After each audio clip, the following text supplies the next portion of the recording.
Rules of the rain. The weather forecast had a 100% chance of rain, but that didn't stop me. Basically, I have two rules for cycling in the rain. The first rule is more of a pirate law, a suggestion rather than an absolute. Rule number one is don't ride in a lightning storm. That's a pretty straightforward rule, but sometimes my gung-ho, can-do attitude gets the better of me, and I go ahead and ride under the crackle of electricity and the boom of thunder anyway. Life is all about risk versus reward, and I can't tell you how many hundreds of hours I've spent outdoors in thunderstorms. Hey, I'm bold, not bright. The second rule is don't cycle in the rain if the sun's not up, a rule to which I am far more likely to adhere than the lightning rule. Cycling in the dark and the rain is just too risky, and I know what a devil of a time I have seen at night in the rain, whether I'm driving my car or riding my bicycle.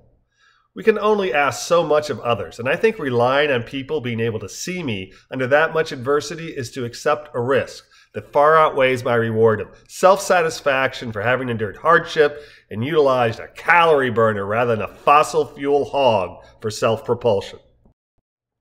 Around 8:45 a.m. on October 26, 2018, I'm setting out for work beneath a sky free of snap, crackle, and pop, and a sun that had risen over an hour earlier. Having both covered rule number one and having made arrangements with my wife to pick me up from work and tote me home if the wet stuff persisted past the end of my work shift at 7 o'clock, I set off in high spirits, knowing that I was ready to face the elements. I'm ready to face the elements meant that I was ready for my 9+ mile jaunt through the constant but light rain in the cool but bearable 45-degree Fahrenheit temperatures. I was ready, and so was my ride. While I am dressed garishly in a bright yellow raincoat and loud and proud chartreuse/neon yellow gloves and shoe covers, my bicycle has 3 front and 3 rear lights that can flash with great intensity and intermittent, semi-sporadic, nearly random, non-patterns. Plus, I have another bright white flashing light on the front of my helmet and a red flasher for the back. If I had any more lumens, I might be mistaken for a patrol car. Wait, did I say might? I mean I was. Again.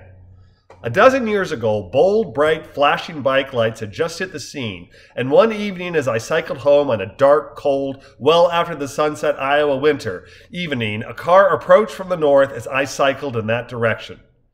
As the car and I neared one another, he stopped. Apparently, the driver saw flashing blue, white lights and, uncertain of what it was that was coming toward him, decided that pulling onto the shoulder and waiting for me to pass was the most prudent thing he could do.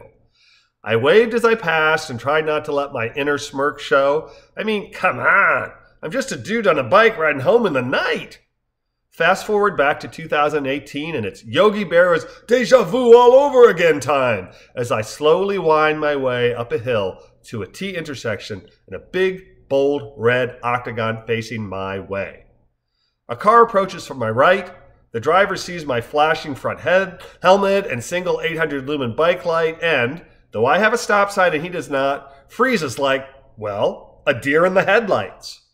Dumbstruck, the septa or octogenarian stares at me as I reach the stop sign, signal my intent, and turn.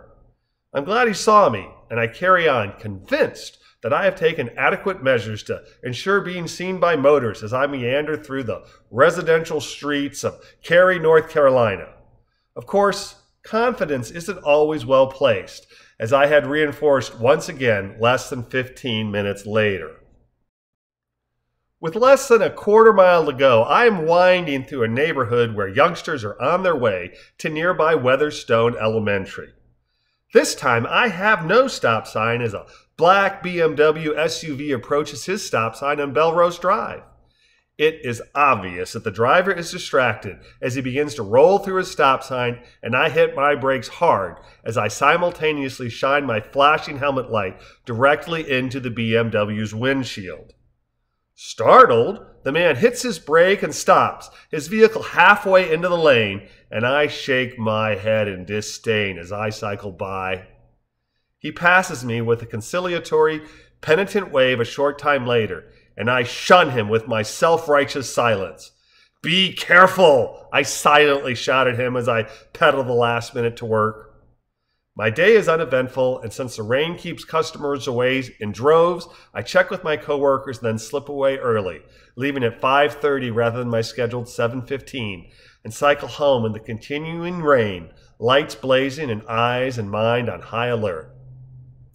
Be careful out there. Some folks are busy doing everything but driving as they sit behind their wheels.